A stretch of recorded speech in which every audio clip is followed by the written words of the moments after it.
어떤 사람들은 컵에 차를 따를 때 옆에서 그만이라고 말해줘야 됩니다. 컵 안에 차가 차오르는 걸 볼 수 없기 때문입니다. 이 사람들의 눈엔 컵 안에 아무것도 없다가 갑자기 쏟아진 것처럼 보여요. 근처에 사람이 많아도 불안해하는데요. 왜냐면 사람들이 전부 순간 이동하기 때문입니다. 이들의 눈에는 사람들이 저기 있다가 갑자기 여기로 나타납니다. 이 증상을 앓는 어떤 환자는 이렇게 말해요. 사람들에게 말을 걸면 마치 호두깎이 인형처럼 사람들의 입이 부자연스럽게 열렸다가 닫혀요. 이 병을 앓는 환자들은 길이라도 건너려고 하면 목숨을 걸어야 합니다. 처음 차를 보면 저 멀리 있는 것처럼 보여요. 그런데 갑자기 코앞에 와 있어요. 이 사람들의 시각에는 아무 문제가 없습니다. 하지만 사물의 움직임만은 인식하지 못해요. 이런 질환을 동장맹이라고 부릅니다. 영국의 대학생 존도 뇌수막염을 앓다 치료받은 후부터 이상한 증상들을 경험합니다. 그는 샴푸를 홀짝였고 화병에 담긴 물을 벌컥벌컥 들이켰고요. 비누, 담요, 휴지, 심지어 자신의 소변까지 마셨습니다. 의사들은 존의 문제를 알아내기 위해 검사를 진행합니다. 존은 쓰레기통, 노트, 가방 이런 물건의 이름들은 곧잘 말했습니다. 하지만 앵무새를 보여주자 모르겠는데요? 타조를 보여주자 뭔가 이상하게 생겼네요. 달팽이를 보여줬을 때야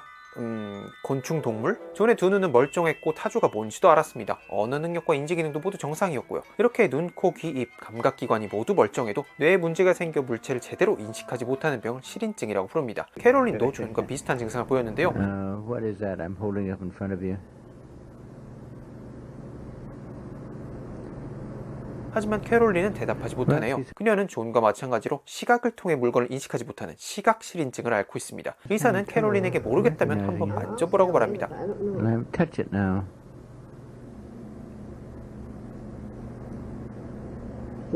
Keys. 하지만 반대로 열쇠를 보고 열쇠라고 말할 수 있어도 만지면 말할 수 없는 사람들도 있어요. 시각실인증 환자는 촉감만으로는 사물을 인지할 수가 없습니다. 실인증 환자들 중 동시실인증을 겪는 사람들은 한 장면을 동시에 전체로 보지 못하고 한 번에 하나만 지각할 수 있습니다. 여러 반찬이 놓인 식사 테이블에서 환자에게 무엇이 보이냐고 물으면 한 가지 반찬밖에 보지 못합니다. 또 뭐가 있나요? 이렇게 물으면 의식적으로 초점을 옮겨야만 다른 반찬을 볼 수 있어요. 예를 들어 자동차를 볼 때면 타이어만 보이고 집 앞에 서 있으면 오로지 창문만 보입니다. 좀 더 유명한 실인증으로는 안면 실인증이 있죠. 시각에는 전혀 문제가 없고요. 동그란 살점에 달린 코와 눈을 보면서 얼굴이란 것도 압니다. 하지만 그들의 뇌는 눈, 코, 입을 조합해 처리하지 못해요. 심지어 거울에 비친 자신의 얼굴도 알아보지 못합니다. 무릎을 보고 사람을 구별하기 어렵죠. 안면 실인증 환자들에게는 얼굴이 그런 대상입니다. 실음악증 환자들은 듣는 데는 문제가 없지만 음악을 지각하지 못합니다. 생일 축하합니다. 생일 축하합니다. 이렇게 음정을 빼고 불러도 무슨 곡인지 여러분들이 다 아실 겁니다. 실음악증 환자들도 가사로 노래를 맞출 수 있습니다. 하지만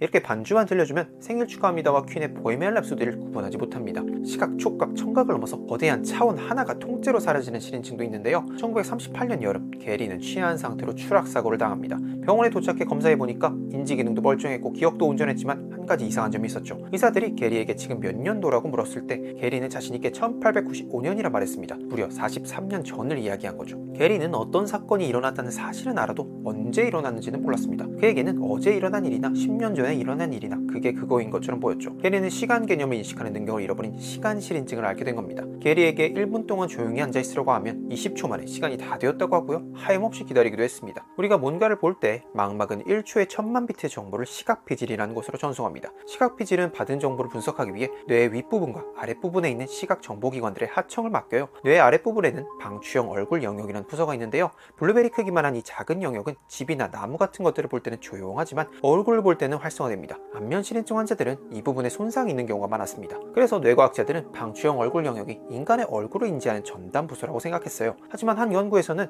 조류 관찰자와 자동차 전문가가 각각 새와 자동차를 볼 때 이 영역이 크게 활성화되는 걸 관찰해요. 어떤 조류 관찰자는 이 영역이 손상을 입은 이후로 새를 알아보는 능력을 잃어버리기도 했고요. 뇌 윗부분에는 두정피질과 중간 측두 영역이란 두 부서가 있는데요. 우선 두정피질 부서는 위치 분석을 담당하는 곳입니다. 이곳의 주 업무는 우리 몸의 위치, 사물들의 위치를 3차원적 공간에서 파악하는 것입니다. 중간 측두 영역은 움직임을 파악하는데요. 동장맹 환자들은 이 영역에 문제가 있는 경우가 많습니다. 동시실인증은 두정피질과 중간 측두 영역 두 군데 모두에 손상이 있는 경우 발생하고요. 펜실베니아 대학 뇌과학자인 마크 딩먼은 자신이 늑대라고 생각하는 사람, 지하철에 손을 두고 내린 사람, 왼다리가 자기 몸이 아니라고 느끼는 사람, 우핀과 사랑에 빠진 사람, 숟가락으로 이를 닦는 사람, 다른 사람과 망상을 공유하는 사람 등 뇌 문제로 생긴 기묘한 사례들과 관련된 뇌과학적 지식을 그의 책 뇌 흑역사에서 소개하고 있습니다. 책을 끝까지 읽고 나면 지금은 당연해 보이는 현실이 뇌에 조금이라도 문제가 생기면 한순간 사라질 수 있다는 두려움도 들지만 보고 듣고 말하고 다양한 감정을 느끼고 사랑하는 이의 얼굴을 알아보고 내 마음을 언어로 표현할 수 있다는 것에 대한 무한한 감사함도 동시에 느끼게 되는 것 같습니다. 마크 딩먼은 말합니다. 어쩌면 우리 모두는 뇌 기능에 약간 약간의 이상을 지니고 살고 있을지도 모릅니다. 대부분은 자신만의 이상한 사고 패턴을 숨긴 데 전문가가 되어 있어서 무슨 일이 있어도 나의 기이함을 들키지 않으려고 하죠. 하지만 뇌를 더 많이 연구할수록 이 세상에 정상적이고 완벽한 뇌라는 건 없다는 걸 깨닫게 되는 것 같습니다. 인간은 모두 불완전합니다. 나의 불완전함을 열린 마음으로 받아들이고 남들도 나와 같다는 사실을 인정하는 것만으로도 우리 사회의 정신건강을 개선하는 데 큰 도움이 되리라 믿습니다. 긴 시간 시청해주셔서 감사합니다.